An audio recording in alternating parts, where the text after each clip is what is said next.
માણસની કોઈ કિંમત જ નથી મિત્રો। માણસ ગમે એટલો જ્ઞાની હોય, ગમે એટલો સંસ્કારી હોય, ગમે એટલો ખાનદાની વાળો હોય, પણ એના કારણે પૈસા ન હોય ને તો એની કોઈ કિંમત ન હોય। એની ઘરમાં કોઈ કિંમત ન હોય, એના પરિવારમાં કોઈ કિંમત ન હોય, એના સમાજમાં કોઈ કિંમત ન હોય, કારણ કે એના કારણે પૈસા નથી ને એટલે એ જી રંગ રંગેલી દુનિયામાં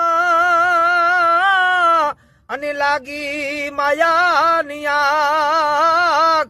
ઘણા માનવમાંથી માનવતા ગઈ અને રહ્યા છે ઝેરી નાગ। એ જી માયા કારી નાગણી